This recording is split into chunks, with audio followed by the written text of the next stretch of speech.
I ride the bus every day, and I usually have a great time. Bus drivers are wonderful, nice people, or they just don't speak at all. Either way, it's fine with me. But sometimes I get ones that are just rude and bitchy for no particular reason. Like one day, I was getting ready to take the bus, the 87, from Mackenzie Bridge home from my co-op, and for some reason I decided, it was a single bus, it wasn't a double-ended one. For some reason I decided that since the line was so long at the front, I would get on at the back. I had my earphones in, so I didn't realize that the bus driver was screaming at me like a banshee until a couple seconds later. Now my first thought was, okay, that's legit, she can do that. And I heard her saying, get off, get off, get off, get at the front of the bus, and then come back on. And I had a bus pass, and that doesn't mean I felt like I was entitled to get on at the back of the bus, but just that I probably could have shown it to her from afar and been like, yes, I have fare, can you please shut up now? But, you know, I figured, whatever, I'll get off and I'll go to the front. So I got off and I went to the front, and she'd closed the doors, and I thought she was going to be all, okay, I'm going to be mean to you for a couple of seconds, but no. As I had my pass in my hand, visible, wasn't up in front of my face, but I had it in my hand, she looks at me with the doors closed, then just drives off. I happen to know that City of Ottawa bus drivers are not responsible for whether or not a passenger pays the fare. That's the OC Police's job. I find it completely inappropriate that after she had screamed at me to get off the bus, walk around to the front, and get on from the front, that after I complied and did so, she just drove away. Should that happen again, I would definitely make a note of recording the bus number, the date and time, and their location, so as to alert the higher-ups at OC Transpo about another incredulous driver.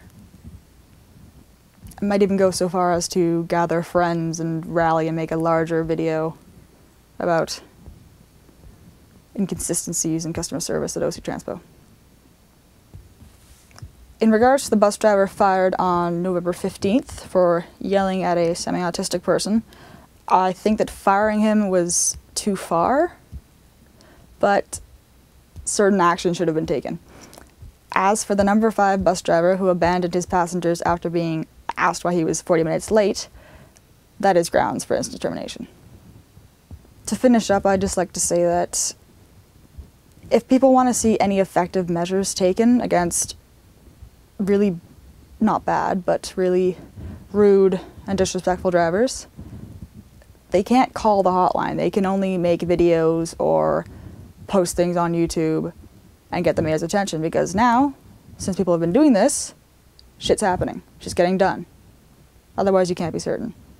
Before this month, whenever someone had a complaint to file against an OC Transpo driver, they would call a number and explain their complaint, and maybe within a week they would be called back and given some PR bullshit about how maybe action was taken or some such, whatever.